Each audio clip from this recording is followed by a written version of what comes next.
Oh, hey, it's me, Matt Lieb, the most moral host of the world's most moral podcast, Bad Hasbara. How's it going?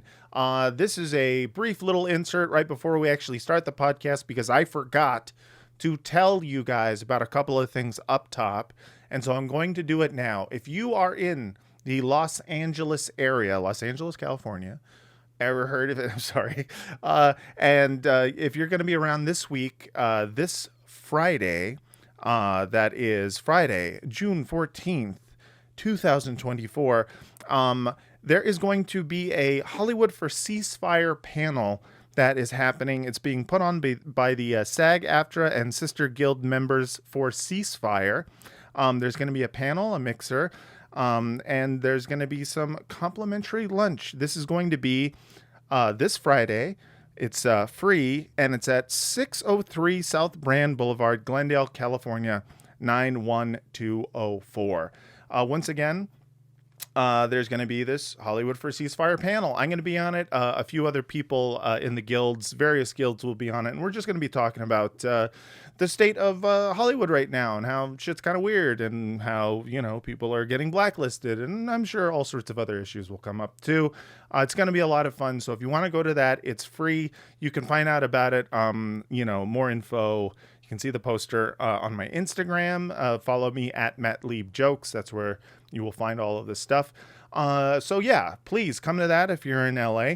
And if you can't make it on Friday, well, let me tell you about Saturday. So Saturday, Joseph R. Biden himself is going to be coming to Los Angeles, and he's putting on some sort of event that's, some like $100,000 a plate donor dinner or something like that. And it's happening at the Peacock Theater in Los Angeles. So JVP LA is doing an action Saturday, June 15th at 5 p.m.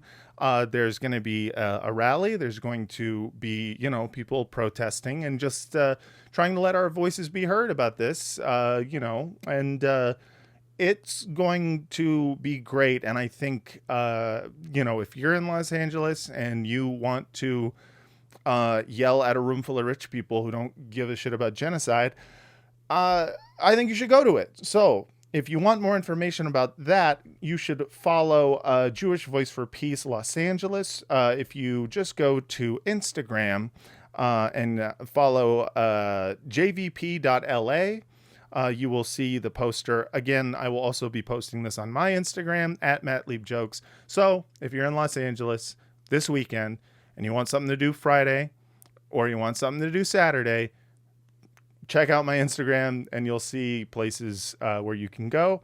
And I strongly encourage it. All right. Enough of the plugs. Sorry about plugs. Let's start the show. I'll be wearing a different shirt.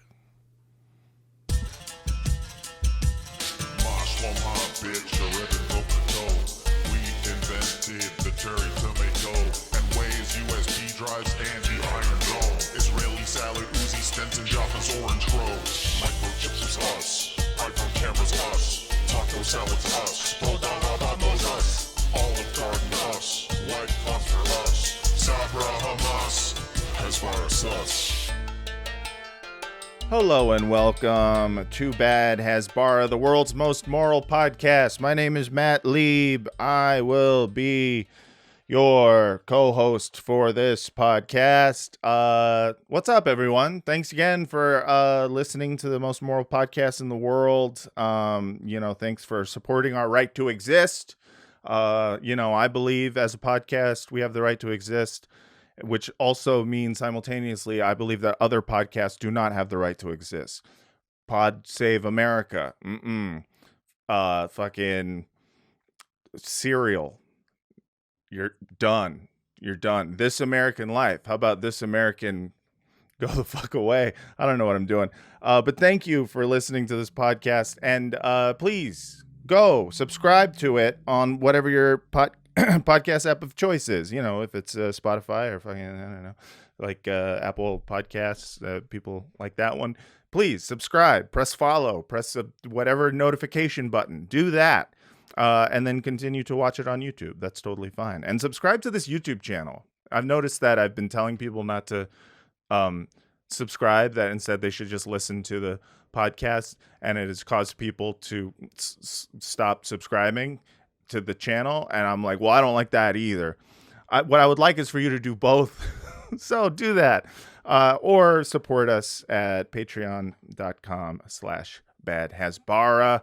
Shout out to our producer, Adam Levin, most moral producer. And shout out to the subreddit r/badhasbara, which is still around.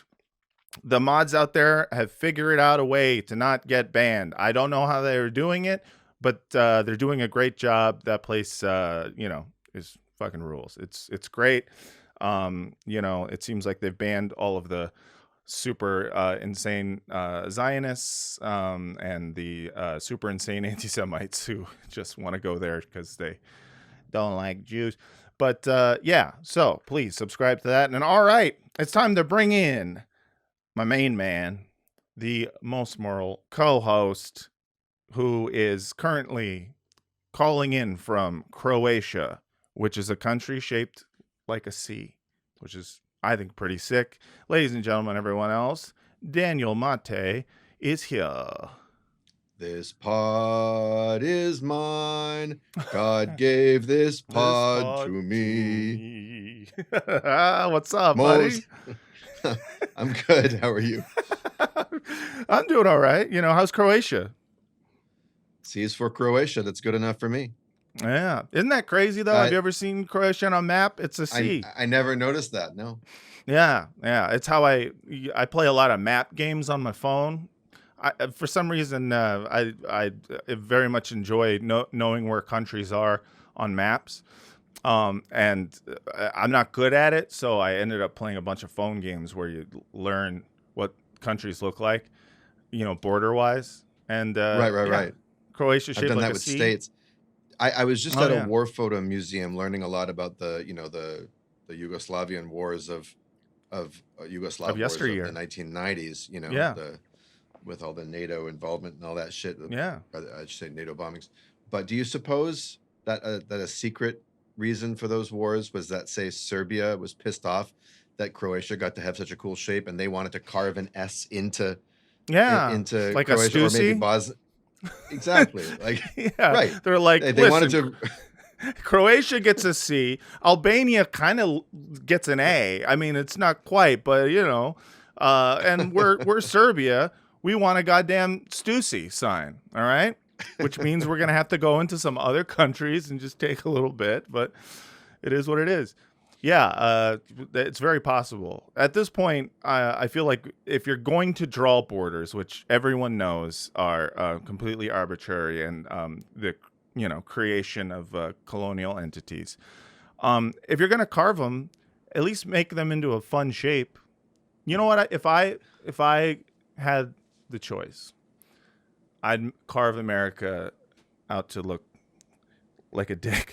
You know what I mean? I was just going to say, it can only be a dick. It can only be, of all countries, America, because we are the one who fucks, as Walter White once said. That's the thing about America.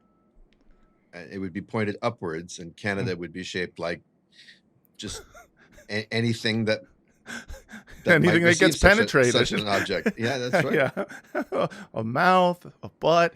Anyways, this is a very serious podcast about serious news things. As people know, doing great honor to the seriousness of the times. Yes, I think you and me deserve some kind of award. For 100%. Decorum and appropriateness. That's so it's really showing up and holding space. We're holding space. If there's like a subcategory for like the Peabody Awards for like most dick mentions in podcast about genocide, I feel like we would win that category hands down. You know what I mean? Easily. So it's time to bring in our guest. We have a great guest. This guest coming to the pod is a former senior video producer for Media Matters, which recently had a round of layoffs apparently because Elon Musk is mad that Media Matters was pointing out that they put all their, most of their ads are sandwiched between like Nazi shit, and he got mad and sued them, and so there were some layoffs. But our guest is a fantastic Palestinian American from Texas. Ladies and gentlemen, and everyone else, welcome to the pod, Kat Abu. Hello. How we doing? Doing good. How are you doing? I'm good. Real quick, totally unrelated, Matt. If you like games on your phone about the shape of countries, have you played Tradle, which is not about the shape of countries, but the exports of countries? Did you say dreidel? Tradle. Tradle. TRADLE. I thought there was. I had a little dreidel. Yeah, I thought it was like I a played dreidel. it on my phone. You just click it and the dreidel moves. Oh, yeah, no, no, I don't know dreidel. It's about exports. See, now we're getting nerdy, bro. That's Yeah. Well, of course. It's like you get this giant square, and it has like, this many million or billion dollars and like automobiles or whatever, and you can see like the biggest exports of each country, and you get 6 guesses like Wordle, and it tells you how many miles you are away from the country. So if you do like I like that, Thailand or something, and it was like, oh, it's like 5 million miles. That's not many miles, but that's a lot of miles. But if it was That's like too many miles, 2,000 miles, right? And you'd be like, okay, so it'd be like Central America or something. I see. You're Anyways, getting closer and closer to it. Oh, I love that. And then they have like a bunch of other demented games that are all so much harder that you can do. As soon as you finish the Tradle, it offers you the ability to play those. To play the other more demented games. Yeah. Something more demented than the chief export of what random country we decide. Yes. I would love to know that, because I'm always interested in what countries are like known for, which is one of the reasons I think this podcast is so important, because it's the whole theme song. First of all, it's the whole theme song. It's like what is Israel known for? Is it the cherry tomatoes? Is it the Waze app? Is it now it's the watermelons. Watermelon is an Israeli symbol, as we all know. That is absolutely correct. Famously Israeli symbol. And in fact, just today, a Middle East Eye released this great video of this was a pro-Israeli protest. I don't know what do you call it, a protest when they're not mad? They're just like super happy about genocide happening. A party? Yeah, party. We'll call it a party. A pro-Israeli party that had broken out in the streets of this was in England. Which street? I don't know. I don't really care. And there was some interesting Hasbara happening where I realized I was being tagged so much on Twitter. I'm going to have to update the song, because apparently Israel invented way more than just the cherry tomato and, taco salads or whatever. And here's a little bit of that video for everyone to watch. The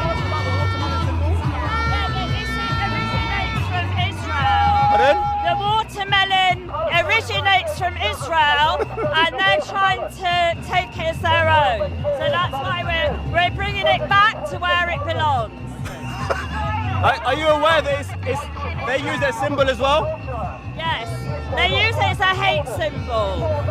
We always use our symbols as love symbols. So the key, what does it mean? The key represent the key. So before we move on to someone talking about keys, it is for those of you who are listening at home, at that pro-Israel party happening in the streets of England, there a bunch of Zionists holding up watermelons, which recently, has become a rather popular symbol online, at least. To be clear, they're not holding up the fruit, because that would be amazing if they actually were like. It's like a giant balloon shaped like a watermelon, but I love the fruit idea way more. Yeah, no, it'd be great if they actually all had watermelons. At the very least, they could get more violent that way, though. And then we would just need the Palestinian Gallagher to come along. Just Allahu Akbaring all of the watermelons. Smash some fruit and smash the state. No, I mean, it is wild because you've been seeing this kind of very recently. People have been learning, at least online, about what the watermelon means as a symbol for Palestinian resistance in terms of the fact that the colors of the watermelon, the black and the red and the green and the white are match the colors of the Palestinian flag. And there was a time in which it was illegal to wave a Palestinian flag, to own a Palestinian flag in Israel. And so it became kind of like a way of resisting, a very creative way of resisting. Or in the occupied territories, for that matter. They couldn't fly their flag on their own turf. On their own turf, as like. Although, of course, all of it's kind of their turf, but you know what I'm saying. I mean, you know what I'm saying. Yeah, no, and so the kind of appropriation of these symbols of Palestinian resistance and Palestinian liberation have been like prevalent in the last few months because of the fact that people, I think, mass groups of Westerners are learning about these symbols for the first time. And if you were someone who is a Zionist, who is seeing a bunch of Palestinian watermelons, you're going to try to find a way to make that symbol more hateful than it actually is. And if you want to make it more hateful, just move to the American South. Yeah, that's true. It's been hateful for a long time. Oh, yeah. And it's funny, too, because the Zionists have also they've started putting bananas in their because of an allergy. Pictures. Because someone at UCLA had someone who was a Palestinian solidarity activist said they had a banana allergy, severe banana allergy. You have a banana allergy? Yeah. Really? So this is, I feel like, especially targeted. It's very scary out there. That's crazy. So I wanted to know, because like this was the first time I'd ever heard of a banana allergy. Yeah. I mean, like I can eat bananas. So what happened, I think, and this is like a very like weird thing. I just didn't eat a banana for a while when I was like 10 or something. Okay. And then, because I always liked them, I just didn't eat one for like a year or something. And then my body was like, oh, now you can't digest bananas. And it's also the same with like avocados and artichokes. I get like the same reaction. Very weird. Oh, wow. So everyone knows my weaknesses now. So, so that sounds like a banana intolerance. I'm just going to say, okay, I'm sorry. Like, let's not appropriate allergies. As someone who is allergic to nuts and not, intolerant. I'm so sorry. I overstepped. I apologize. It's just so fucked up. You have a banana sensitivity. You have a banana sensitivity. Would it make y'all feel better to see the allergy test I got this year where I was allergic to everything that they tested? Yeah, it is fucking insane. Those allergy tests are some bullshit. I know we're on a tangent here, but it also says I'm allergic to everything. I think I'm just allergic to being to having little bits of like oils and waters put on my skin. Because everything just like got inflamed, and I was like, yeah, I'm allergic to moisture. I'm not allergic to potatoes. But I got a test test to show me all the things I'm secretly prejudiced about. I'm like, can you give us the top three? Yeah, please. No, I will not. I want to hear this. No, just lists of slurs. Okay, to bring it back. Hold on, I got this. I'm allergic to propaganda. There you go. Hey, you brought it back. Yeah. So the other symbol that they are appropriating is also the keys that Palestinians. And are you wearing your key right now? Yeah, I didn't get this as a Palestinian symbol. My mom gave it to me for my 21st birthday, but now it's it's my favorite necklace for multiple reasons. So. Yeah, and it's like it's been a powerful symbol, for a long time. If anyone knows obviously the history of the Nakba, then you understand the symbol. And what's interesting is watching this also being colonized by Zionists, and I'll continue. My grandmother's house in Algeria and my grandparents' house in Egypt, and it represents the houses and businesses who was taken from Jewish people while they were forced to leave Arab nations. So are you aware they also use it as a symbol? Yes.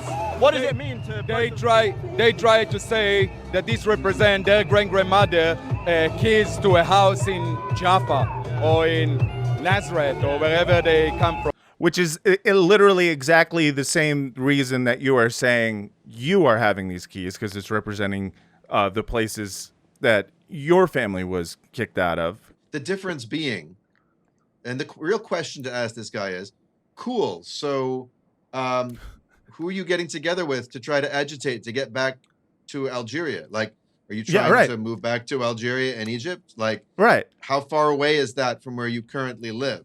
As opposed to like, these people have the keys to the place they can, if they could drill a hole through the security fence, they'd be looking at their fucking great-grandmother's house. It's right there. And they have the legal right to return. And that's exactly what they're trying to do. Yes. This video made me, oh, sorry. Oh, no, please go on. This video just made me so mad. Like in my family, when my great-grandfather died, so my dad's grandfather, he was buried with a giant ring of keys because he had hotels and inns that, I mean, I wasn't there because it was in the 40s, but apparently, you know, a lot of these businesses housed Jews that were coming in after the war. Right. And he was buried with that key ring because he carried it with him every day because he was hoping that one day he would be able to return home. And then seeing that dude just like waving around some key ring with a bunch of like shit he bought at Home Depot. Right. I'm losing my mind. And it not even being a symbol of his eventual right to return. It's one thing. He's not trying to return to Algeria. He's not trying to return. Daniel, you know, you make the perfect point, which is that like this for you is you just doing some sort of false equivalency of the idea that you, we also were kicked out of our homes in, Algeria or in Iraq and whatnot. And so what are you complaining about? And it's just like, right. You really want to impress me, motherfucker. Produce the keys to your home in like the land of Canaan. Right. 2,000 years ago. Like that's what's incumbent upon you. Right. Exactly. We're talking about who, belongs and, Right. Yeah. Yeah. Like who's indigenous. Adam says, produce your lease from Judea, but it's 100% true because it's this idea that they are, we are all indigenous as Jews genetically to the Middle East as some sort of like, well, that's our passport to do ethnic cleansing, is obviously a completely false and morally reprehensible stance to have. And rather than, doing that in that moment, instead, he's literally just mocking people like Kat's, grandfather. Makes me wonder what's next. What are the symbols they're going to appropriate next? I mean, I've seen certain Zionists try to appropriate the keffiyeh. Yeah. One guy in particular loves to use that as sort of a symbol of we're cousins and, right. we live. But what else could they try to like up the ante in terms of taking from the Palestinians? Being like, we can do this too. Two can play at that game. I mean, they love to raise olive trees and then talk about how their identity is based in olives. Yeah, that's true. That's right. Yeah, that's right. Yeah.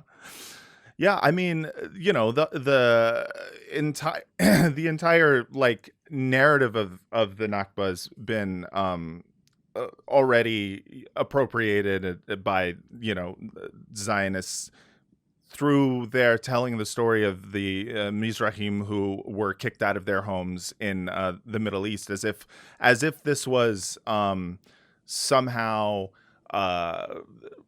like this was a justification, as if this is like, well, therefore it is allowed, like, and as if that wasn't the top thing on Israel's wish list for to happen. 100%, and as if Israel didn't play some significant. I'm not going to blame it all on Zionism. No, of course not all. I'm but not going to say there wasn't, anti-Semitism imported into Arab countries from Europe, and I'm not going to say there wasn't complicated things or that it was rosy for Jews necessarily. But goddamn, no Israeli leaders shed any tears when that happened, and they were only too happy to welcome those people as, the second, because Second- they already had the citizens. Palestinian Arabs. Well, they had the Mhm. Palestinian Arabs as third-class citizens Right. because they couldn't make them second-class citizens. That's too good for them. So they needed someone to fill the second-class citizen slot.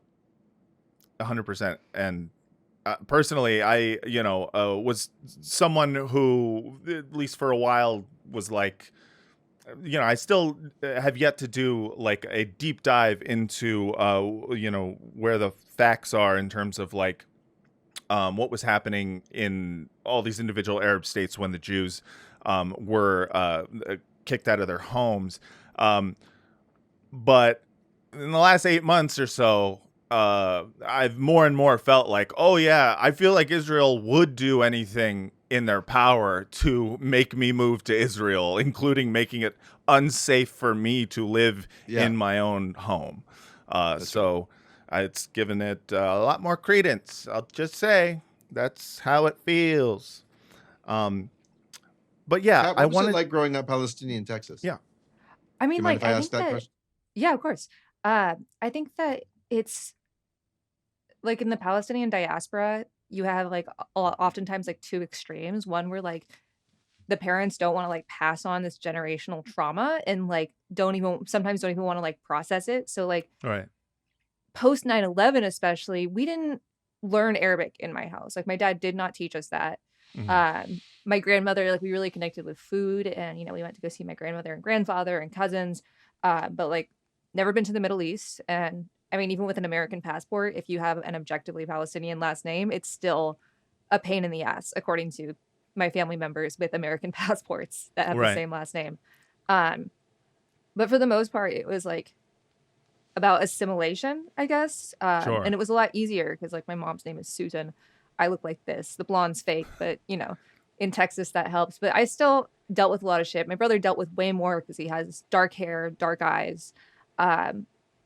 But like I think it was a very weird thing because I grew up conservative and I grew up Palestinian and I grew up as like a Texan family.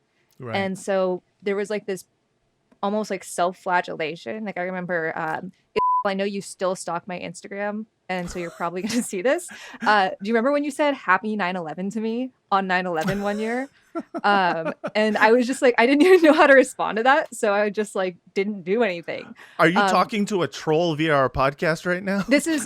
I'm talking to a girl I knew in 9th grade who was a huge bitch, and I didn't do anything then. And so I'm doing something now. Hell yeah. Yeah. Fuck you. Fuck Is that her you. name? Yeah. Fuck you. But yeah, so it was like really weird. And I think meeting other people in like this diaspora, you have so many people who don't speak Arabic because like they don't want their children to be able to go back and have to deal with this shit. 100%. You Yeah. go through, first off, like not even realizing it. And then you go through a phase of like being angry of like, you could have taught me these things. Like I had to learn these things, or, I have to go through, cousins or the internet or whatever. Right. And then when you get older, you're like, oh, I get it. My dad worked so hard to try to not have this cycle of like constant hate. Mhm. And like, it wasn't perfect, but, I get it. And I can't imagine what it was like. I mean, he was born in Kuwait. His dad was born in Bethlehem. His mom was in Jerusalem. Yeah. They were part of the Nakba. He was born in Kuwait and then spent like 2 months in a camp waiting to get into Lebanon because you can't even get full rights back then Right. as just like a random citizen in Kuwait. And Yeah. he still like is affected by the scarlet fever he got in that camp. And so like I can't even. Yeah, it feels like it's like the 1800s, right? Yeah. So yeah, it was a weird experience, especially being in Texas because like and being post 9/11 because you just didn't really Sure. talk about it. But then I was a really inquisitive child, so I learned a lot through books, and my parents were happy to encourage me to do that. It was just weird though. It's interesting because the way that I've heard what you just said is very similar to the way that a lot of people in the Palestinian diaspora, at least in America, talk about growing up Palestinian, and not just in America, but also, in other places in the West, right? Like we had Indy Nile on the show, who's a great content creator, a Palestinian content creator in Denmark. Where was he, Daniel? It was like It was in Sweden, Amsterdam, I think. Amsterdam. Okay, and it's this thing of like sort of hiding that part of the identity, and it just reminds me a lot of the experience of the Jewish diaspora in the much older generations of my own family, where they're like, they're Ukrainian Jews or Russian Jews, and they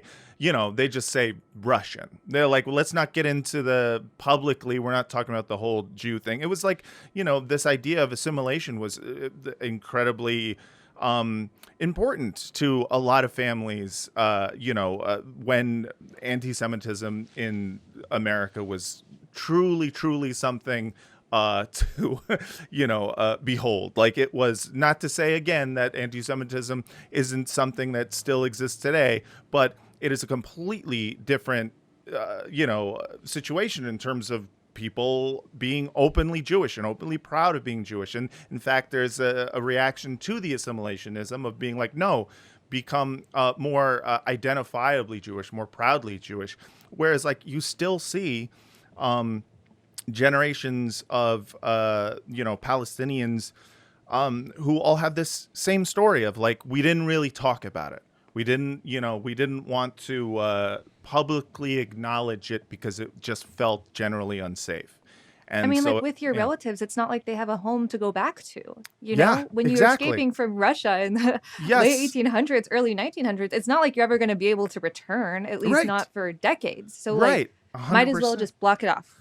Right. And also not try to, not try to stir up the hatred, and it's just not worth it. And I don't know how when I see liberal Zionists out there being so mad that there are these people who are pro-Palestinian, and like, how could you be? I'm like, how could you fucking not be? And what part of the stories that we have heard from our own families what do you not see within the Palestinian diaspora in this very moment? Like, it is so, Well, how do ironically they not enough- relate?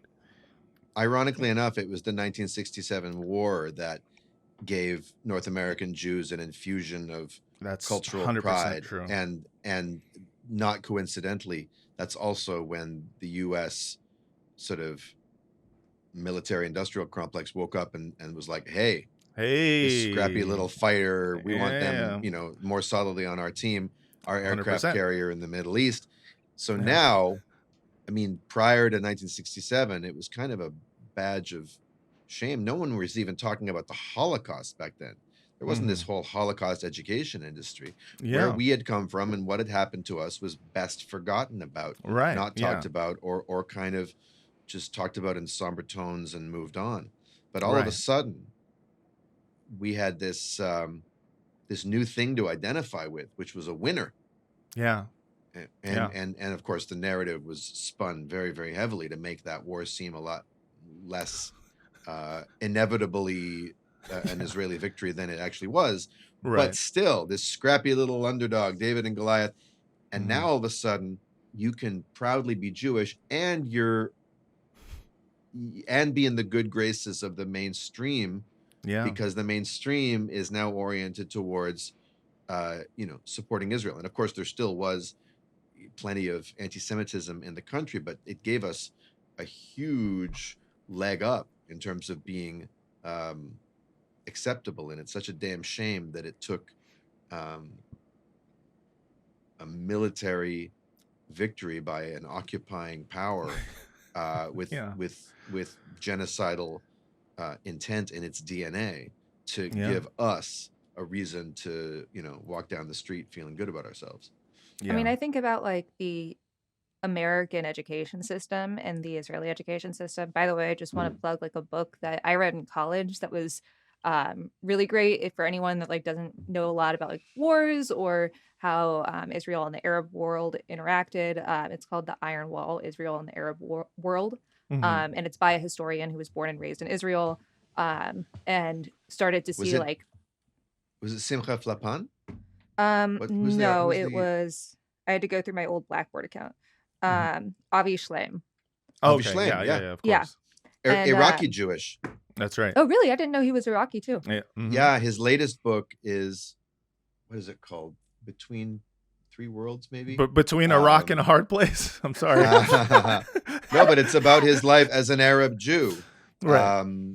You I need to read starting in that. Baghdad. And yeah. It was a really He's the Hobbit of the pro-Palestine Yeah. Jewish left. He's got this beautiful Hobbit face, Yes. Hobbit hair. Yeah. Yeah, I mean, Anyways, I you remember were reading saying. his book, and he came and spoke to my class, and it was it just like it gave a lot of context, and it felt like there was a real attempt to be fair on both sides while not, capitulating to either. Anyways, very great book. But like the American education system, we're so brainwashed. I mean, think about after 9/11. Like there was stuff that we would talk about in class, like in elementary and middle school, Yeah. that if you thought about it today, you're like, what the fuck are you saying? But it's to condition you as a child, or like just the patriotism we're instilled with, saying, the Pledge of Yeah. Allegiance every morning. And a lot of people want to look at, what's happening now as just Netanyahu. But no, Right. it's an entire population that is being indoctrinated through this type of patriotism. Just like in the Yes. US, they're very similar. And like as someone who grew up conservative, and as someone who had to like shed these myths in my head that I thought were true, or Yeah. these historical facts that were not actually facts, it's hard to break that. It doesn't mean it's impossible, but it also doesn't mean that it's just the leadership. Like there's an 100%. entrenched issue that is very purposeful, and that militarized education is something we get here, and it's the same over there. Yeah. 100%. I want to finish this video just because I really found the explanation that the host is giving the guy to the keys and the watermelon interesting, and mostly the Israeli person's denial of the what he calls folklore. We'll just watch it. All right, 1 second. They try to say that this represents their grandmother keys to a house in Jaffa or in Nazareth or wherever they come from. In reality, it's bogus. In real life, you don't start a war, lose, and then say, okay, let's pretend it didn't happen. It's just one of those things. And then the watermelon as well. The watermelon, I haven't seen it before here. Yeah. Is this new? Yeah, that's something summer is coming, and in Israel, the watermelon is a staple. You're not gonna prohibit us from eating watermelons. It's silly. What? I don't think they're trying. No, me That's too. what we want. so- We don't want you to eat watermelon. Only Palestinians can eat watermelon. Yeah, very you. famously, that's what the watermelon symbol is about. It's about only Palestinians can have watermelon. We're holding Should I up a tell you why watermelon they and use we're it? saying, Israelis, you can't eat that. Yeah, I actually do remember at Zionist summer camp, there was a song about watermelons in Hebrew. The word is avatiach. Mhm. They taught it to us. So, already instilling us back in the 1980s that watermelon us. Watermelon us, exactly. They continue. Yeah. They use it because apparently the Palestinian flag was banned in Israel. So the watermelon represents the colors. The green, red, black and white. That's a very nice folklore. Yeah. That's a great folklore. Yeah. It's one for the ages. I'll leave it in there. Interesting. Now, if you'll see, I zoomed in on a watermelon sign that says "Made in Israel." And you'll see that they made their watermelon sign the colors of the Israeli flag. So you have this blue and white Can watermelon. I just say something? Looks like a Haribo gummy. I know. Those aren't the colors of a watermelon. Watermelons aren't blue and white. That's I hate to tell you. That's the thing. And so this idea, like, when he says like, oh, that's the folklore, that's what they want you to believe about the watermelon, and you see in the background someone who's literally doing the thing. Okay, we'll put our flag colors on here. You You know what I'm getting strong vibes of? What? You ever read the Dr. Seuss book, The Sneetches? Of course. No. Tucker Carlson one time read the entirety of the Sneetches during a segment. It's a I'm great not book. kidding. Was Page he for just I'd be page. bored? I'd be curious to know what point Tucker was trying to make. But it's about this, there's these two peoples, the Sneetches, and well, it's the Sneetches, and some of them have stars on their bellies and some of them don't. Or Mhm. no, sorry, they don't. None of them have it. And then a guy comes along with a star belly making machine, and Sick. they hop through the thing and they get stars on their bellies. So some of them do, some of them don't. And then the ones who Oh. don't get really jealous. So they decide that they're going to pay him as well. It's a kind of Lyle Landley, monorail kind of Yes. thing, from the Yeah. Simpsons. And but now the ones who had got the stars in the first place are pissed off because they're not special. So he presents a machine to take the stars off, and so on and so forth. And then there's a big Yes. war, and then they kick him out and they live happily ever after. I did not read this. This sounds like a very specific Seuss book. Was this a is novel very he wrote? Was it like this? Doesn't sound like a children's book. This sounds like a multi-book sci-fi series. Most people Feels think like of it Red as his Rising. war. This is literally it's just his, Red Rising. Yeah, It's his War and Peace. Most yeah. Is people this The consider that. Expanse? Yeah. I mean, this idea of just kind of like reaction, the reactionary urge to appropriate a symbol that makes you feel bad about your past or about your present is so. It's just so funny to me because you're not beating the colonizer charges with this, like you are literally just doing the thing that you're mad at people calling you out for. It's just I mean, it's like the baby shredder y'all were talking about the other yes. week. It's like, you're Yeah. literally doing this. Yeah, we're watching you shred, the UN Charter, and you're saying you are doing this. Oh, it is great. Speaking of shredding charters and buying baby shredders, we have to take a quick little commercial break so that our viewers and listeners can purchase all sorts of objects that they can shove into a baby shredder, and so that they can make a point at the UN someday. So Fuck yes. fuck yeah, stick around, we'll be right back.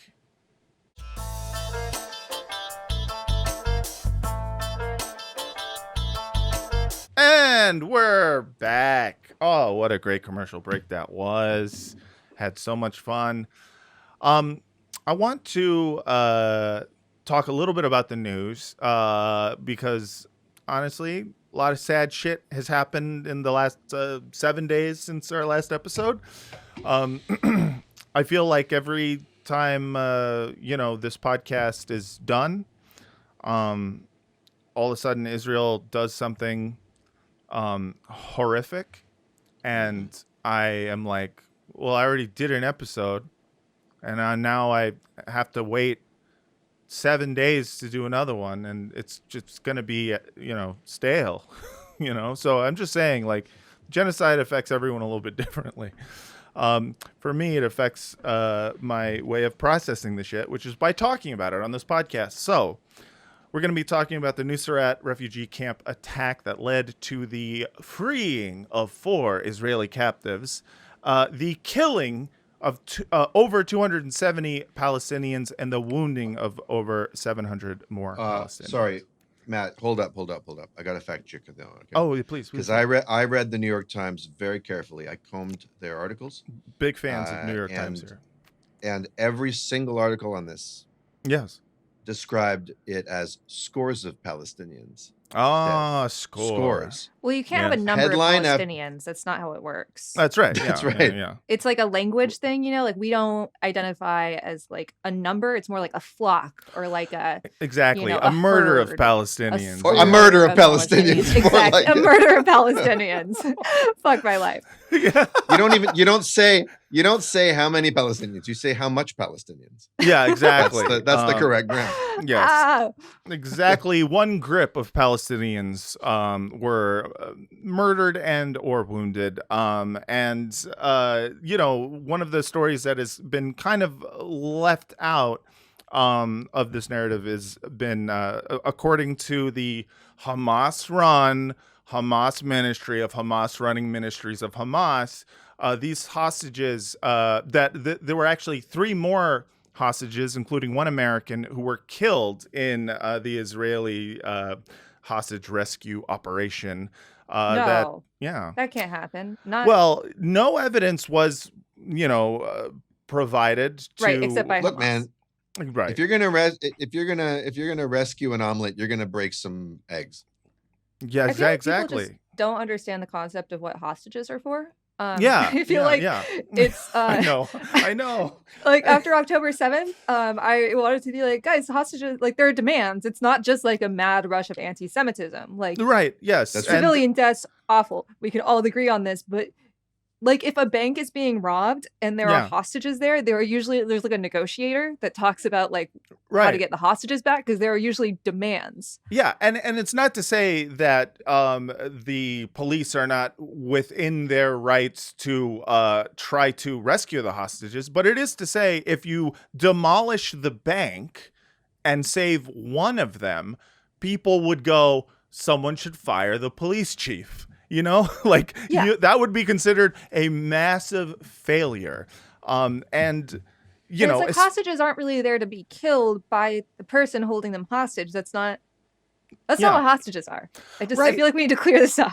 Yeah, and it's this idea of like, well, again, they say over and over, Hamas is at fault for every civilian death because if they would just release the hostages, yada yada yada, and it's just one of those lines that they keep repeating, despite the fact that over and over and over again it has been stated by the very same Hasbaras who continue to say this, that were they to get all the hostages back, the war would not end, because the end of the war is predicated on some, idea that Hamas surrenders completely. And of course, Hamas is a very loose term in Israeli society to kind of mean whoever the fuck they decide it means, as long as they're Arab. I don't know if you guys saw. There was a very funny. It is completely ridiculous. But again, sorry. The Hamas, Ministry of, Hamas Ministries of PR of Hamas is the one who said this, and they did not provide, evidence, which, for me, I'm like, hey, I people who are journalists got to get some sort of, verification of a claim. What if we let journalists in to go figure it out? That's too hard. You Okay. can't just let journalists in. Then that's just more people to kill. What Speaking if we of, listen to the Palestinian journalists that are on the ground and risking their lives? well, What if we did okay, that? you make a great point, Kat, but here's Uh-huh. the problem.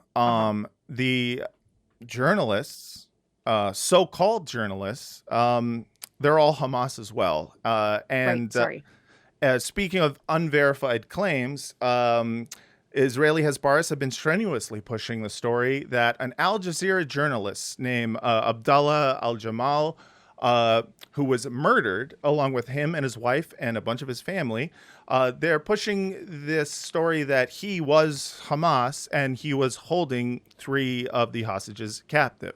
Now, there is, a few headlines here from various...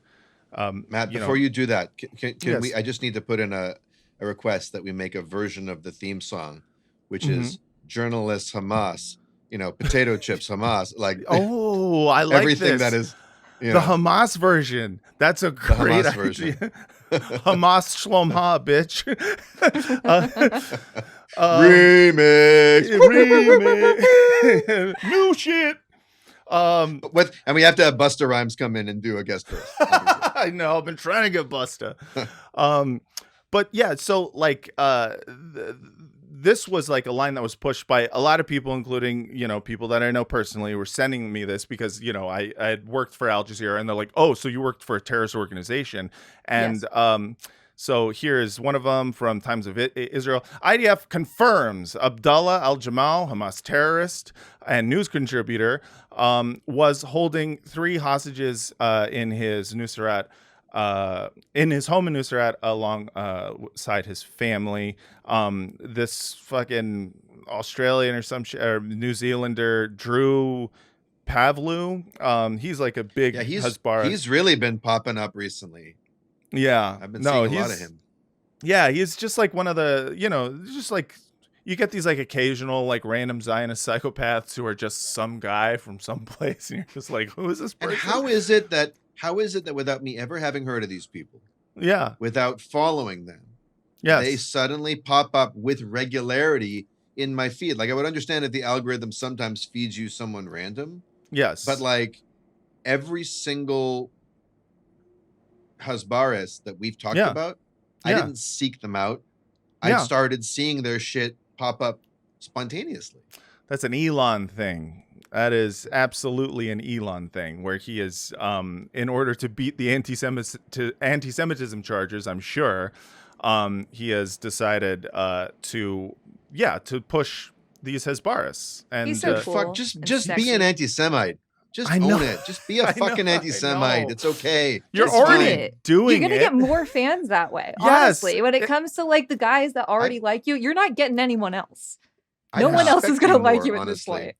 Yeah, I respect you more. yeah, because at least you wouldn't be, trying to like hide, and cower behind this like fucking, this idea that, well, as long as I'm pro-Israel, I can put all of the Nazis on on my feed. It is so insane.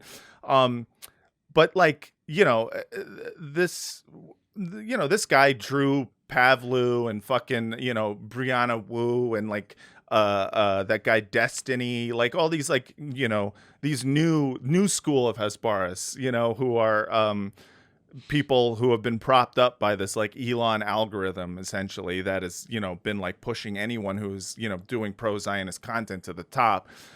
So they're all like, suckling on that and feeding off of that. And, I, as someone who's been following this for a long time, like I know the Hasbaris, like I knew Rudy Rachman, I knew Hen Mazig, like these are people who've been around for a while. Blake Felton, all these like slimy, scummy psychopaths have been around and doing this and been in this game for a while. So when I see like new people like Drew Pavlu, I'm like, fucking get in line, bro. Like there's a long list of like people who've been, in it for the love of the game, for the love of the genocide game for a long time. These fucking Jewy come latelys. Yeah, exactly. They're always Gentile too, and we'll get more into to that at some point. But Wait, did you see the thing about Destiny going to Israel for like 20 minutes and then he was like, getting wow, yelled maybe this is wrong? I love it so much. Destiny went to Israel. I love, by the way, him just going on Birthright randomly in the middle of all this. He's just like, He's like, this is time. This is what I mean, should do. listen, the trade-off of doing like, pro-genocide propaganda is that you get a free trip. And, worth it. At Ben Gurion Airport, the passport control people are like, Mr. Borelli, we are very happy to see you. Welcome, Mr. Bonelli. Remember when Finkelstein gave him called him about 40 different names in the span of 5 hours? Mr. Bafangul, very, very nice to meet you. Mr. Botticelli. Anyways, Pagliacci, this way. But yeah, so this story about the Al Jazeera journalist, has been spread far and wide by people. The idea that he is Hamas, the idea that he has, held 3 hostages.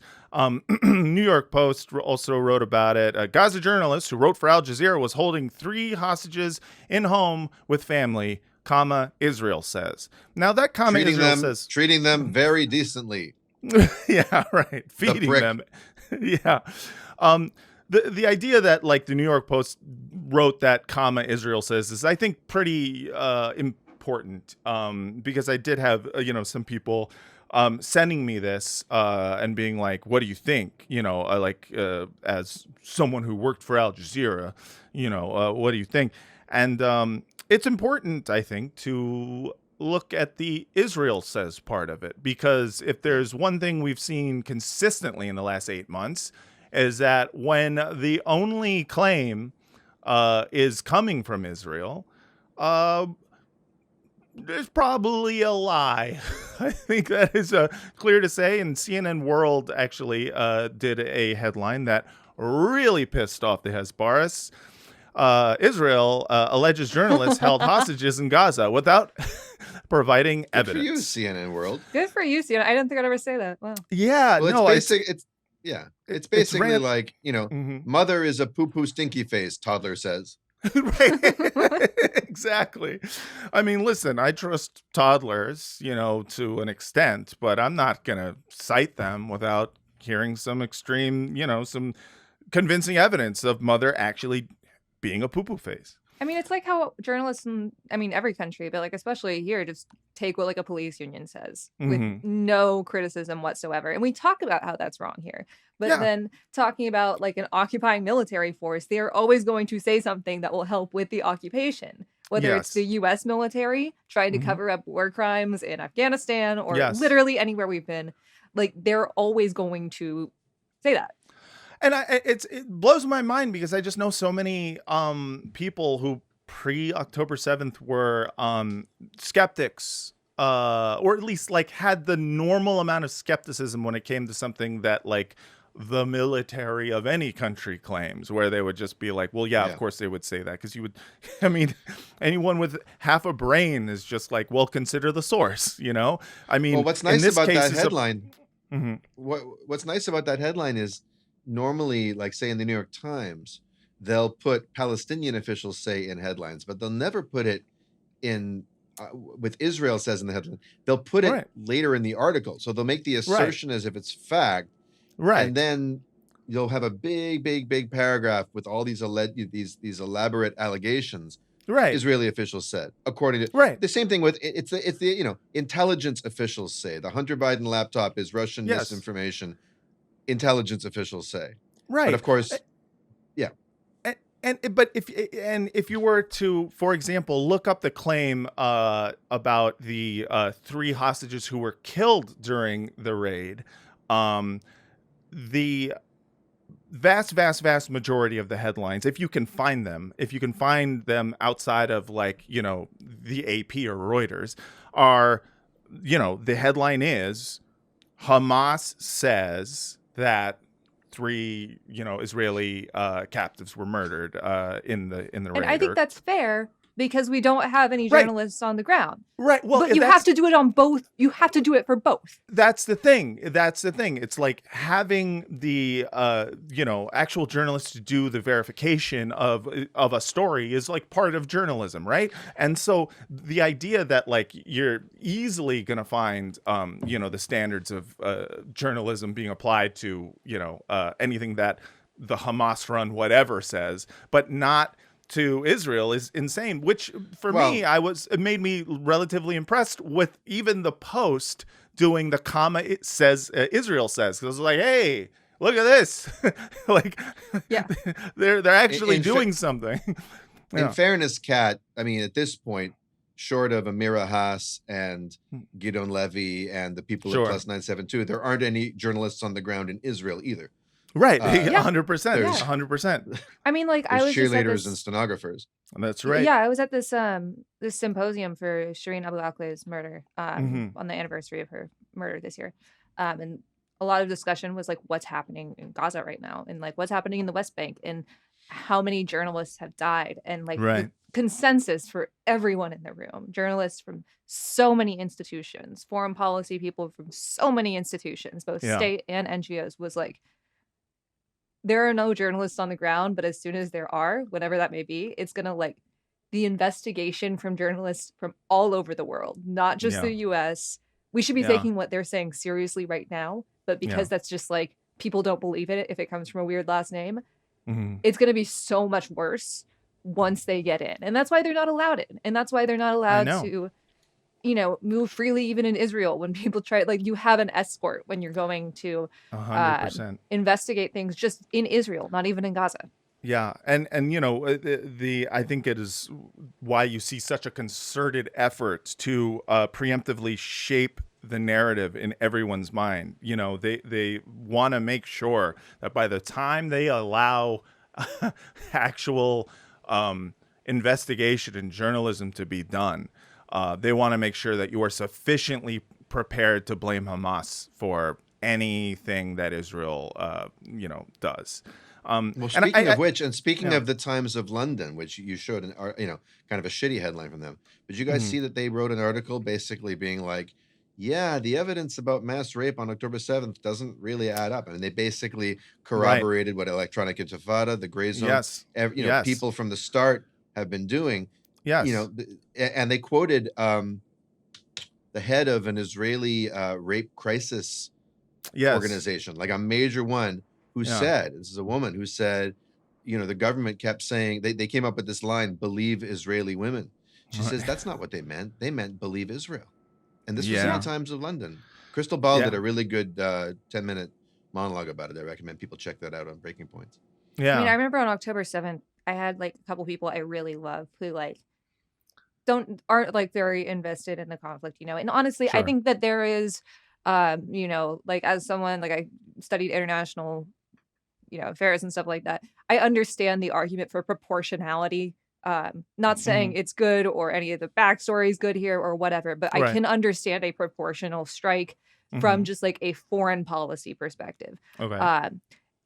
And the consensus, like talking to me, because I was just devastated. Like I Sure. didn't tweet or anything. Like every Yeah. Palestinian I know was like, I'm just gonna watch. Like I have no idea what to do right now. Yes, this is another common story that I've heard from a lot of Palestinian. Yeah, I had like diaspora. someone the other day that was like, you tweeted about how happy you were about the Hamas rapes on October 7th, and I was like, I didn't tweet on October 7th, and I certainly would Yeah. never. Whatever. Yeah. Anyways, and I just told him, I was like, just watch. It's about to get a lot worse. Like, Yes.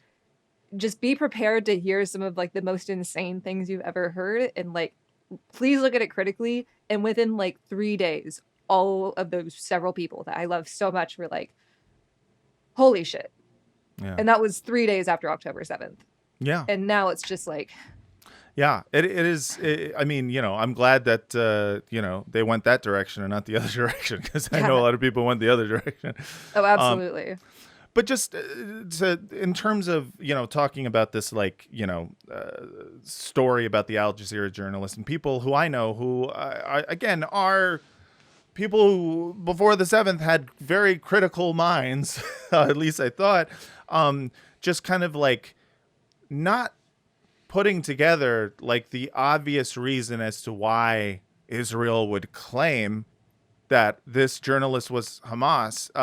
You know, according to, you know, continuing from the New York Post article, Al Jamal's death was originally reported by Rami Abdu, the head of the Euromed Human Rights Monitor, who claimed Is that Hamas-led Euro Rights Monitor? Yeah, that's right. Yes, Okay. the Hamas-led Euromed Human Rights Monitor claimed that the IDF soldiers raided the journalist's home and killed him and several members of his family. So it's a very clear motive as to why Israel would claim this guy is Hamas and holding hostages, you know, because they did a fucking execution of a journalist and his entire fucking family.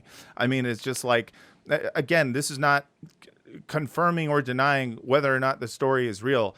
It's just looking at something that the IDF says and being like, wow, I'm taking that, you know, at face value. Is just insane to me.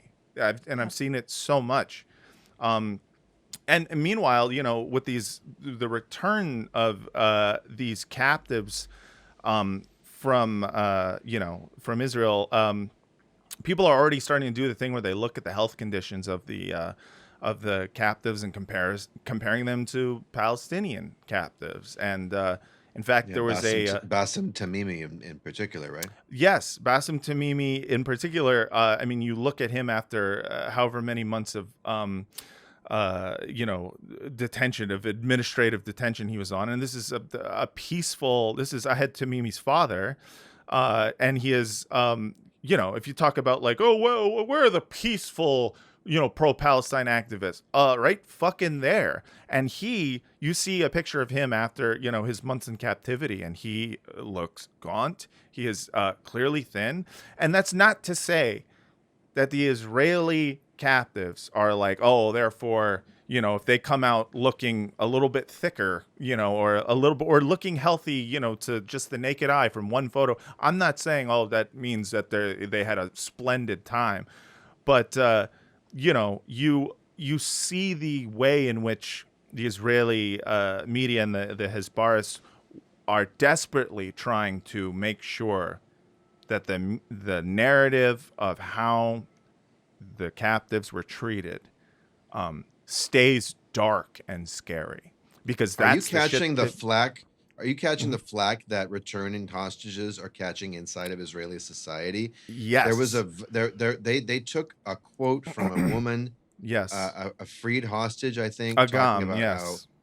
how she was so sad that Israel doesn't want a ceasefire, or just talking, and they made a song out of it or something, like a rap song. Oh, I Wasn't there missed something like that. that? Jesus. Yeah. God What damn the it. I wish I'd fuck? found that. No, instead And they said this is going to be the song of the summer, like on some Israeli shock jock show. They're hostages are getting death threats and Mhm. prank calls, and And I mean, they're there was just that being dad that absolute- was saying like people that speak out on like getting their family, saying like the Israeli government isn't doing enough, or the Israeli Mhm. government is like firing on hostages. That like the government told him, they were like, okay, we're gonna put your family's name down on the list then, like whoever, like your son or whoever. Yeah, and it's so fucking crazy. You're seeing it being done for like also reasons that are so insane. It's like people who are being held hostage by Hamas. They are, by and large, none of them are going out and being like, actually, it was pretty great, and you guys Basically should try it. vacation. Yeah, kind of bummed to be back, TBH. yeah, TBH. Kind of bummed to be back here. Nice to have a Everyth- break, Yeah, yeah. It's it's like none of them are talking like it was a fucking mental health spa or whatever, and like yet if they say anything positive, now they get piled on by their own countrymen or whatever, and Yeah. so there's Agam. Yeah, Agam, this was an amazing interview. yeah, Agam Goldstein Almog, freed from captivity and hostage deal, says, I'm hurt from negative comments from Israelis, like, quote, too bad you returned. Jesus fuck. Yeah, and I mean, and that is just the tip of the iceberg of the shit she's been getting. And I'll tell you the reason why she's getting that is for this fucking interview. And this interview, it is not like the things they are mad about in this interview are insane, because you expect it to be like, actually, it was pretty lit. Israel kind of sucks. Like, no, this is She's like, this is intifada. yeah. Oh It's shit! not, Fuck! God who was damn it! that? Who was that heiress come back to that. in the 70s who was captured by the Symbionese Liberation Army and kind of joined them? Was it Patty Hearst? Yeah. Yeah. It's not that. She didn't come back waving a Well, Palestinian flag. Yeah, no, it's funny because they're already getting ready for this narrative of Stockholm syndrome.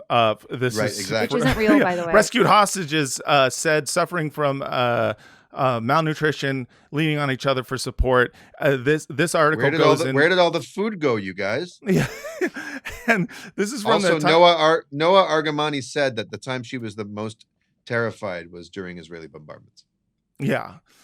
I mean, they're already that article in and of itself is about Stockholm syndrome and about how they are all going Which to be isn't real. experiencing Stockholm syndrome. They are preemptively getting ready for people Really? to start saying something even slightly positive about their experience. Well, do you know the They origins of are- Stockholm they are- syndrome?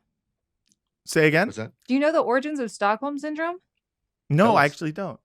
I think it was a bank robbery in Stockholm. There was a hostage situation, and these people that were there, and I believe it was like specifically women that were accused of this, were trying to like survive, and so tried to be nicer to their captors so they wouldn't It's called die. fawning. Yeah, because they called were fawning. terrified It's also a- of the it's a- police it's a coming trauma in and response. killing Yeah. everyone. And so afterwards they like told the police, they were like, you did a bad job. Like, we had to do this because of what you were doing. And the police were fucking like, oh my Dog God, Day they're insane. They're afternoon. fucking in love with the robbers. They love them so much. They loved being in a hostage, and now we have Wow. Stockholm syndrome. It's So it's- literally it's not Pacino- real. It's that Sidney Lumet Pacino film, Dog Day Afternoon. Yeah, 100%. exactly. When you're in that situation, you have to, you do what you can within it, and you relate to Yes. the people that you're there to relate to, Right. and you try to relate to them on a human level, and maybe And so you get cops to know said them a that to bit. like help them get out of this situation. Right. And it's ridiculous because it's just Great like movie, by the way. immediately people, upon hearing anything like that humanizes their captors. They're just like, you're a fucking traitor and a scumbag. And you see the way in this, I'll continue this article from Times of Israel. Let's see. The Khan public broadcaster reported that after initial conversations with the four, medical professionals noted that the rescued hostages spoke about their awful experiences that they had been subjected to in captivity, while also saying that their captors cared about their well-being. Jan said that as a, quote, cynical gesture, his captors made him a cake for his birthday. That motherfucker. It's just one of those things where they sang him the most sarcastic happy birthday to you. Happy birthday, buddy. I feel like once again we don't understand what hostages are. Like, your hostage shouldn't die because then they're not a hostage anymore. Like, if we're being as cynical as possible, yes, you need alive hostages. Yeah, I know. I just have to say, like, the Israeli version of Happy Birthday to You has always bothered me so much. Yeah, because. Well, it's Yom Huledet Sameach. So why does it bother? But then because they repeat it 4 times. The structure of the song is Happy Birthday to You, Happy Birthday to You, Happy Birthday Dear Something, Happy Birthday to You. That's an AABA structure. It's a class. Yesterday by the Beatles is an AABA structure. That's right. Most of Cole Porter's songs is AABA. It's a classic form. It's very satisfying. But all they do is they repeat Yom Huledet Sameach 4 times. There's no word. Because you can't. Happy birthday to you. Happy birthday to you. Happy birthday to you. No, but it's. But here's the problem. Yom Huledet Sameach doesn't mean happy birthday to me. It just means happy birthday. It just takes up so many fucking syllables. That's all they have the room for. So there's no room for who it's happy birthday, happy birthday, happy birthday, happy birthday. It's fucking maddening. That's awful. Listen, every language has its pitfalls. But yeah, I mean, just the way in which, like, the narrative is already starting to be shaped, and to me, it's absolutely ridiculous to even have to do that, because I don't think there's a person in the world of normal brain who is going to look at, any hostage who's been in captivity for, however long, and just kind of like, assume that even if they're saying things like, we worked out together or we talked about stuff, no one is going like, oh, they were nice. You know what I mean? It's like the only reason that has become the reaction is because people are comparing it to the way that Israelis treat their captive Palestinians. And it's completely different. But before we do that, I do want to show the video of Agam, the one that pissed off all these people to the point of, like, them literally threatening her, saying that they wish she had died in bombing attacks and all this stuff. Here, this is it right here. Agam, did you exercise? Yes, a little. What did the militants say when you exercised? They said, bravo. And that it was very important that I did this. And did they exercise too? No. But there was arm wrestling, yes. A young man from them did arm wrestling with me, but he brought a towel. Yeah, this is the mother. Why the towel? Because it is forbidden for them to touch us. For them, women are sacred. Women are like queens. They gave her a beautiful name there, a very beautiful Arabic name, Salsabil.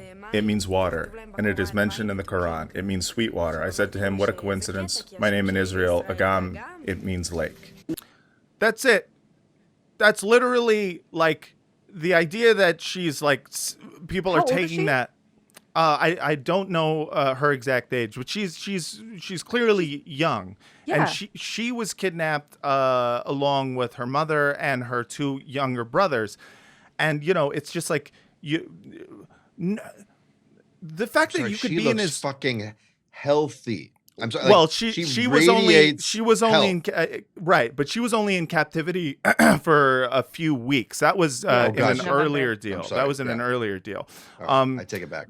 Yeah, but like the idea that an Israeli is sitting there watching this interview and being like, "You fucking asshole! How dare you say those nice things about it?" It's like she didn't say anything nice. She just said like, "Well, their religion says they're not allowed to touch women, and that they But I gave thought me a they were nice all name." evil rapists, beasts that are constantly raping Jewish women. Right. That's what they did.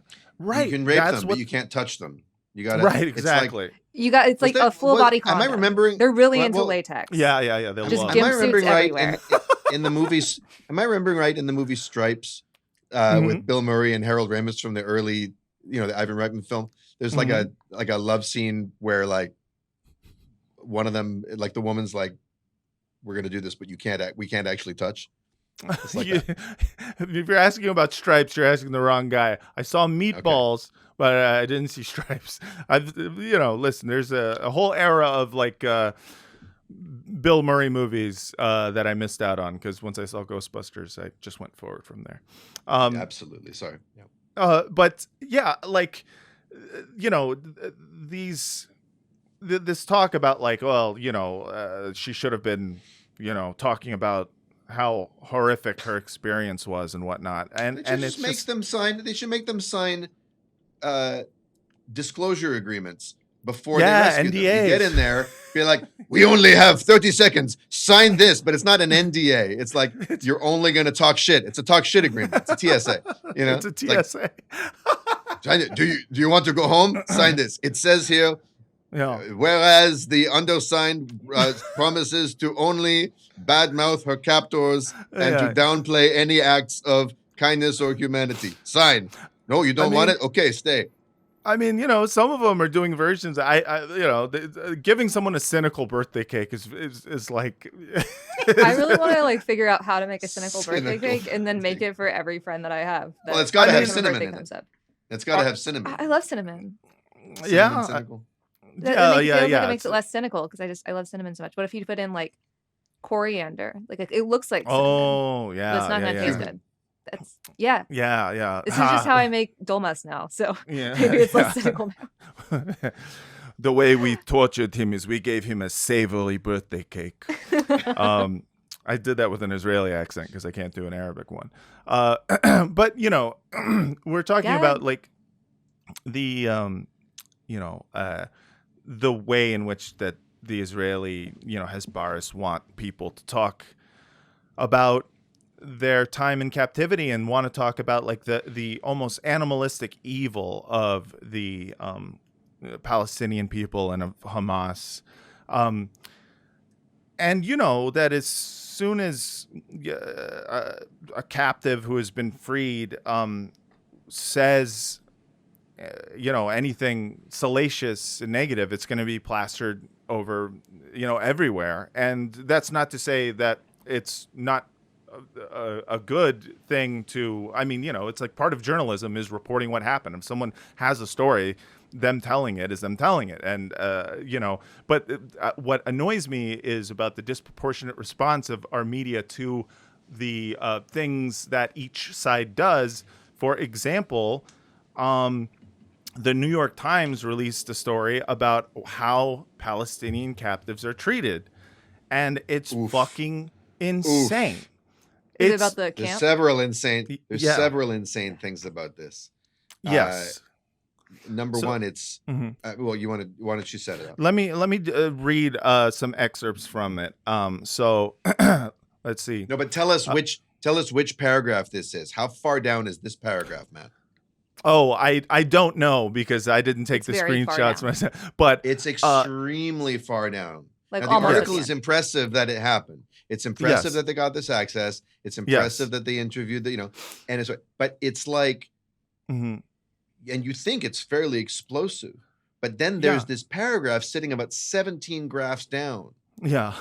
that you could easily miss, and it's nowhere near the headline. And why don't you go ahead and read it to us? Because if Yeah. this happened, imagine this happened in reverse. Yes, This would be 100. the story. 100%. So it is a leaked draft of the UNRWA report detailed an interview that gave a similar account. It cited a 41-year-old detainee who said that interrogators, quote, made me sit on something like a hot metal stick and it felt like fire. And also that another detainee died after they put the electric stick up his anus. Like, so This is literally rape. Like, Literally- that's literally rape. I mean, it's rape without touch, which is exactly what we were talking about earlier. Yeah. You know? Yeah, the first guy testified that a female prison guard made him sit on Mhm. a Yes. metal stick that was there. You go.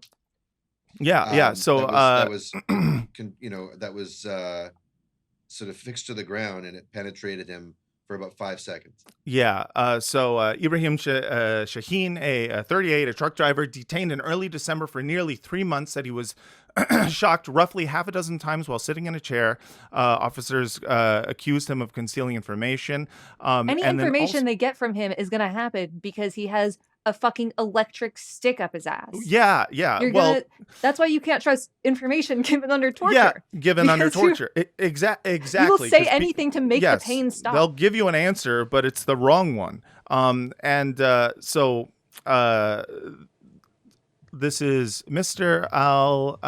Fuck, I can't read it because there's a sign in front of it. The senior nurse said that a female officer had ordered 2 soldiers to lift him up and press his rectum against a metal stick that was fixed to the ground. Mr. Al Hamlawi said the stick penetrated his rectum for roughly 5 seconds, causing it to bleed and leaving him with, quote, unbearable pain. I mean, the fucking insanity of this, out and out rape and torture and murder of these captive Palestinians who are being held in completely, illegal torture camps and illegal under international law. I mean, these guys are being detained, under administrative detention or being detained as part of the war on terror that they have. This a Guantanamo the size of the entire state of Israel, essentially. And You guys want to hear a Palestinian joke? Oh, please. Yes. About this? So this, I originally saw this years ago in Joe Sacco's graphic novel Palestine. I don't know if you know Joe Sacco, a really amazing cartoonist who back in the 90s, I think, did, think Mouse, right? Art Spiegelman. But this is actual reporting of what's going on now, sort of drawing the occupation. And he illustrated this particular joke, but this is the text version of it. So 3 secret agents are walking along the edge of a forest, right? One's CIA, one's KGB, and one is Shin Bet, Shabak, right? That's the Israeli interrogation services, the internal police. And they see a rabbit running into the woods, and they made a bet, right? Or sort of a wager of who could go in and capture it. Actually, as I remember the story, they're already arguing about who's more badass, and they're like, okay, we'll set up a test. They find a rabbit, like, we'll let this rabbit off in the woods. Whoever can come back with it the fastest is the most badass secret agent. So they released the before rabbit. you go on, I just love now that your face is so dark, it looks like an anonymous source is telling us a joke. And can you please garble your voice? Be like, I'll speak like this. Please. So the CIA guy goes in, and in 20 minutes flat, he comes out with the rabbit, being like, "See, I told you guys." KGB agent is, of course, this is an outdated joke, but still, KGB agent says, "Oh, that is nothing." He releases the rabbit into the woods, goes back in. 7 minutes later, comes back holding the rabbit, hands it to the Shin Bet guy, goes, "What? Show me what you can do." Shin Bet guy goes, "No problem, I got this." So he lets the rabbit go, goes into the woods. CIA and KGB guys are waiting on the edge of the woods. They wait for 5 minutes, 10 minutes pass, 20 minutes, 40 minutes. A full hour has gone by. And the Israeli guy hasn't come back. So they go wandering into the woods looking for him. And after a little while, they happen upon a clearing where they see their Israeli friend holding on to the scruff of a donkey's neck and just punching the fucking donkey in the face, screaming, "Admit you're the rabbit! Admit you're the rabbit!" I love that joke. I Great love joke. Took me Yeah. a little too long to tell it. I could have done it. No, I like it. I like loved it. I think it built the tension. I think love it a was, long it was great. wind up. It feels good. But yeah, I mean, just, to be fair, you guys talk about this article from the New York Times, like, not mentioning this stuff, until later in the article.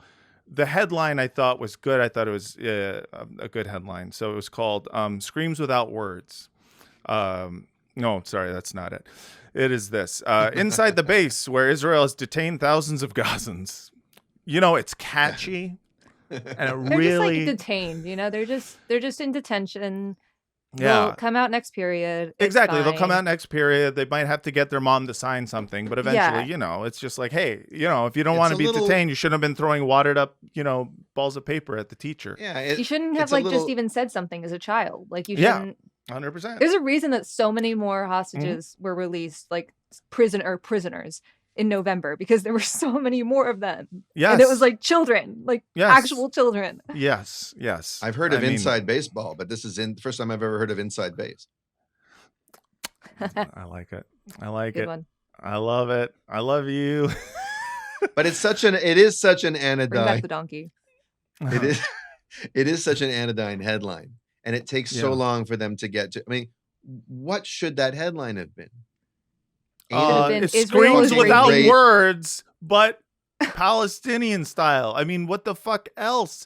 It's like the amount Screams of without words because the electricity in their ass is literally killing them. killing them. There are no yes. words because they are dead. I mean, you talk That's right. about like this, they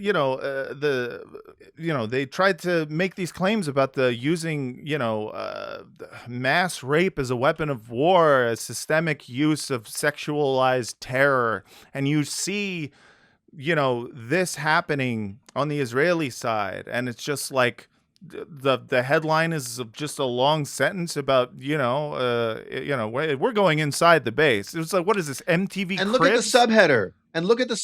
They had Yeah. a chance there.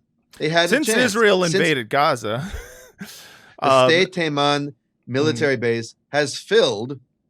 It's filled just somehow. Filled, These people have yeah. It flocked has to been it filled. with blindfolded, handcuffed detainees held without charge or legal representation, and with electric cattle prods in Yes. their butts. Yeah. Like this would be the fucking, this would be the headline, for if it were, they were just in there kind of like, chilling. Like it is the idea that, they will sensationalize totally bogus claims on the Israeli side and then just kind of like, let's make this fair and, let's try to take, the active voice. Let's do a journalistic voice for what is happening here. We're just reporters and we're neutral. For hearing about these sex crimes that are being committed against Palestinians who are not even charged with crimes and certainly not convicted of anything. It's just if it were switched, you just, I mean, how many times can you say that with a shit? If the roles were fucking reversed, do you think it'd be different? Yes, I do. Oh, absolutely. And like, I don't want to lecture anyone, but I do want to remind people, because some of my friends like have realized this and then canceled their subscriptions. If you use like Wordle or Spelling Bee, like even if you don't have a New York Times subscription anymore, if you have a New York Times game subscription, it is still going to that reporting. You don't have to I don't want to tell you what to do, but that is something to think about. Okay, but I really like the crossword puzzle though. Because here's the thing, like if I do the crossword puzzle, is that okay? And I they're really, like their I really Wordle like clones. I really like the wedding section. Yeah, I really like finding out I like which the Long obits. Island socialite married Mhm. which Upper East Side socialite. Yeah, and then Where reading Where else am I obits. going to get the social cues where I learn about like the most petty Yeah, upper class problems? I mean, the I'm real just estate saying. section.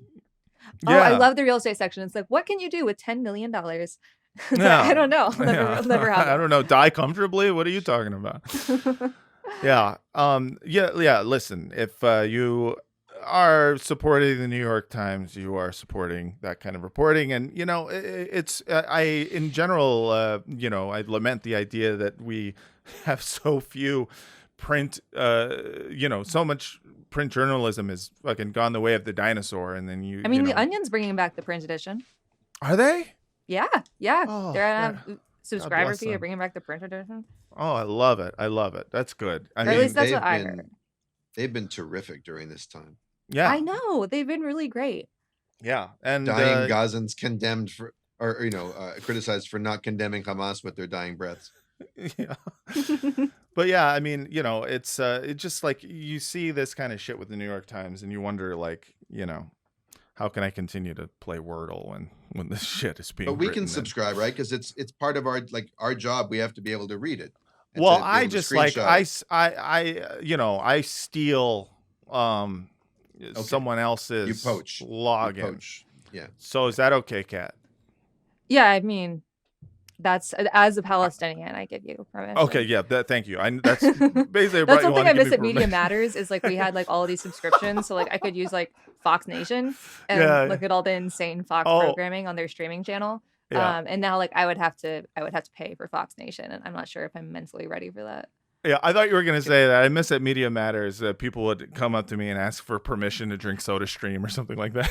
I mean, like, to be real, I've had some really weird interactions with people just being like, oh, you're like, this guy hit on me the other day while I was at a bar and I was with my friends, and we were arguing whether this flag that the band had up there was a Palestinian or a Mexican flag, and it turned out to be like an Irish flag. And so we were Right. like in this conversation, we were like, oh, so it's a Palestinian flag. Yeah. We Yeah. were in this conversation, and he comes up and he goes, wait, are you Palestinian? Like immediately after he hit on me. And I was like, yeah.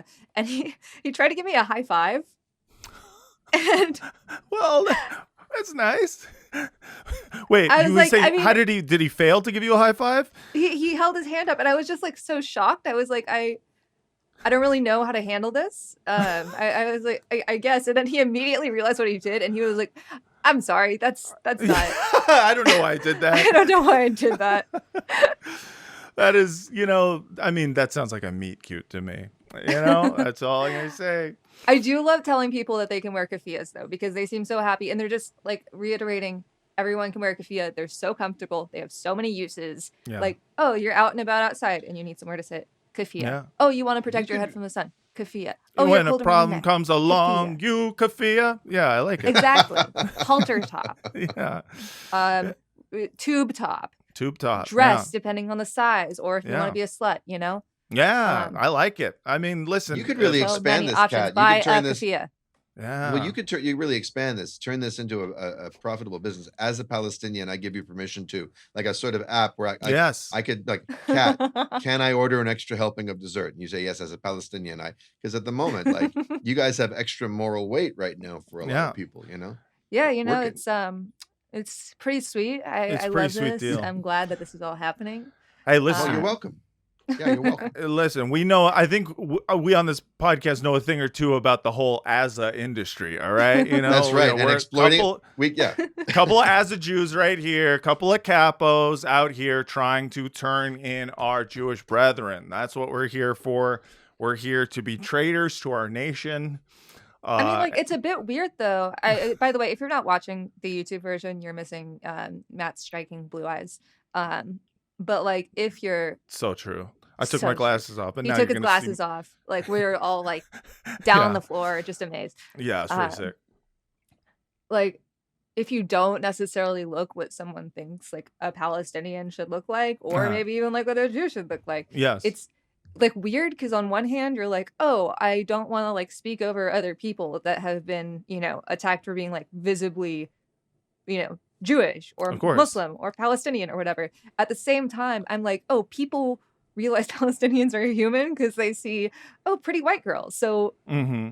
that, oh wait, she could have been born there. She could have been, oh, now Yeah. I get it. And like, that's really fucked. Like when this Yes. first happened, I did a tweet thread about like, okay, if you don't know what Gaza is like, imagine it's Rhode Island and Massachusetts won't let Rhode Island do anything. And like, that's how I did it.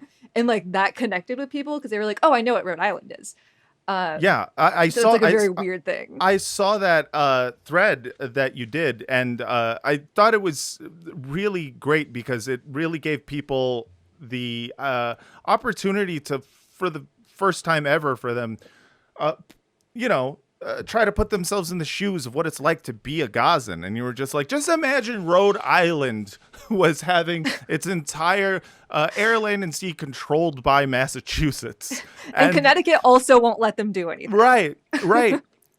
And, you know, it was just like, it really put in like simple, relatable terms like, yo, just so you know.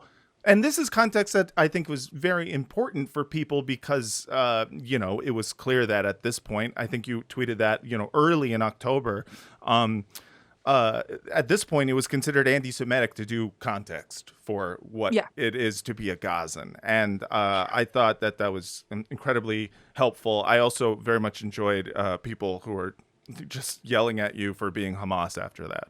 It's very fun. Really like it. I do do want to say I'm never mad at someone for like not knowing something.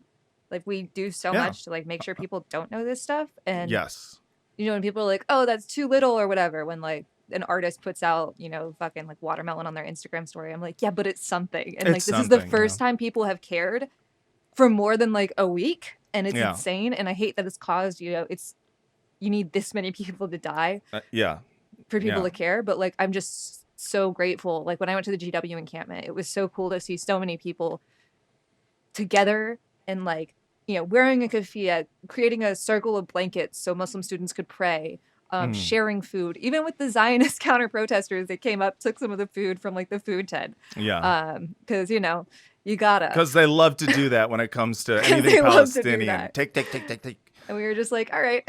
But so I just want to say, everyone's great for learning and stuff.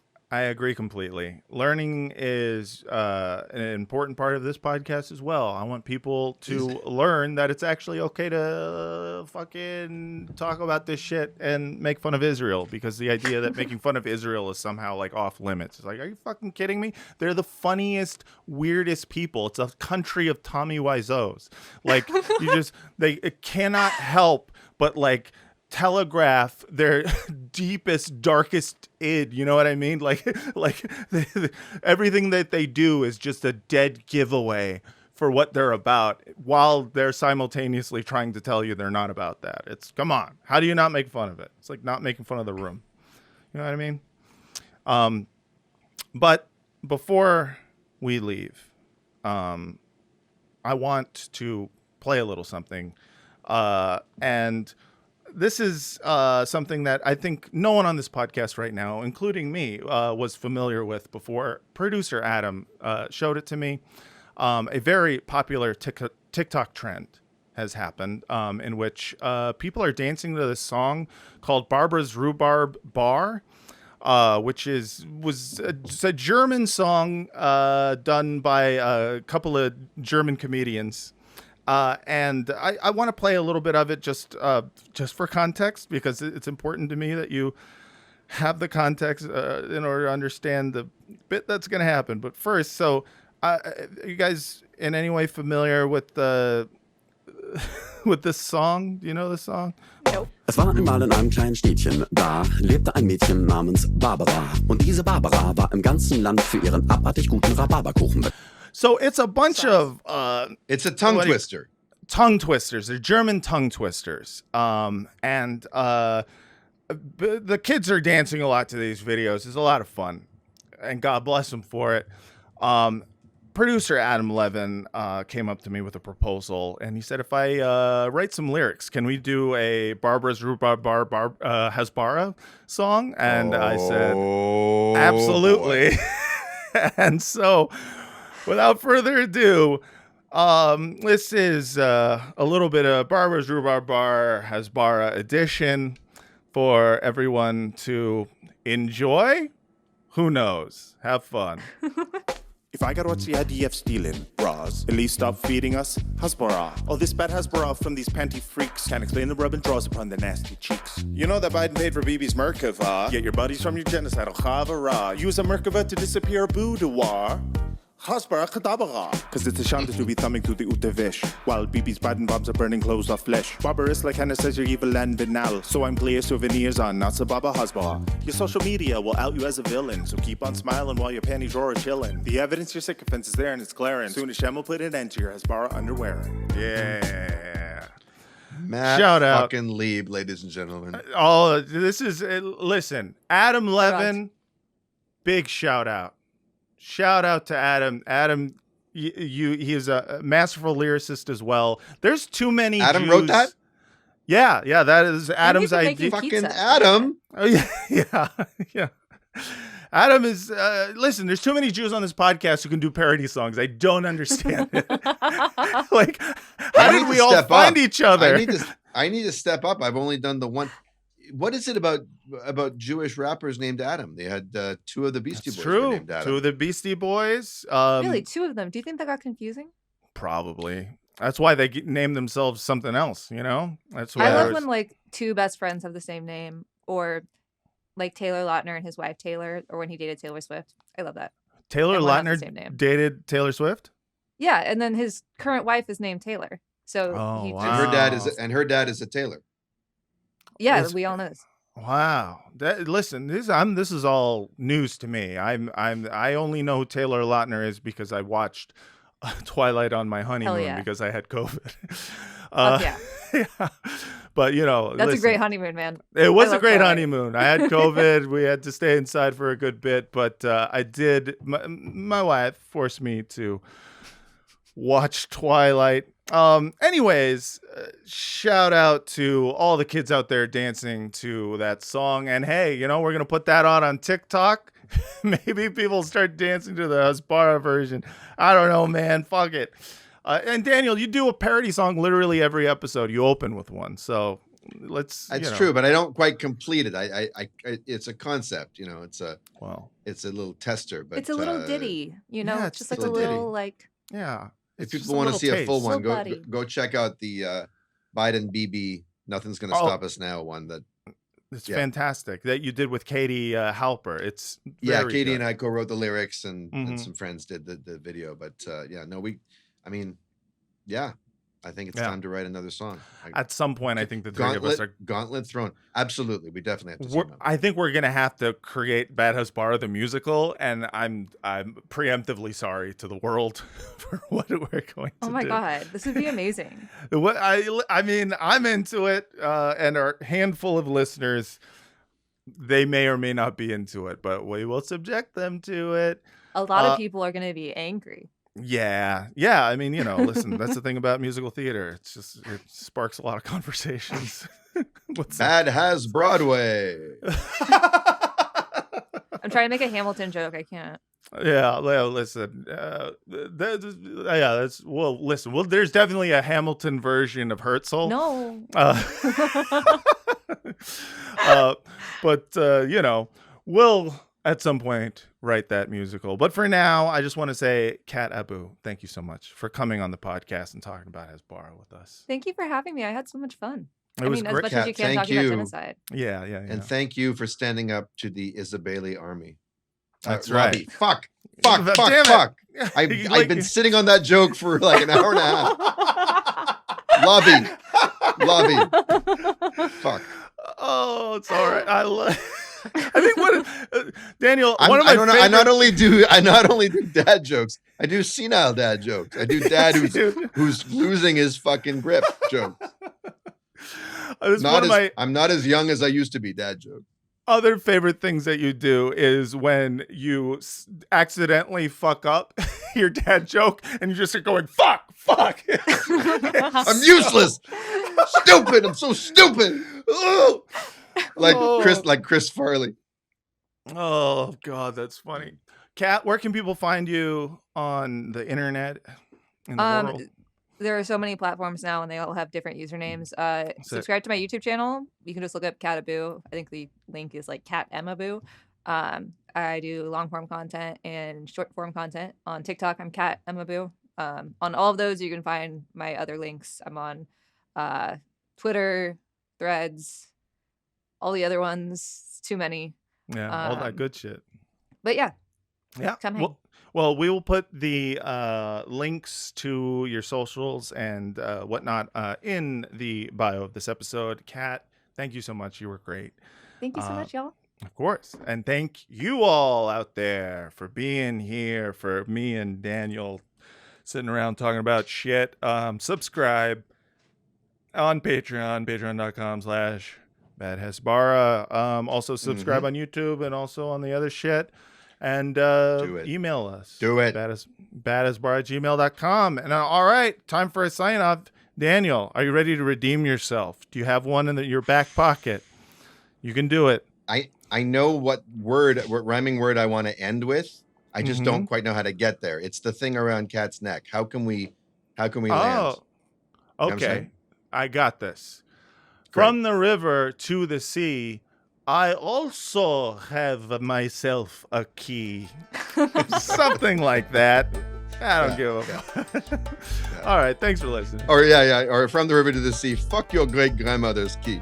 There it is. Jumping jacks was us. Push-ups was us. Krav Maga us.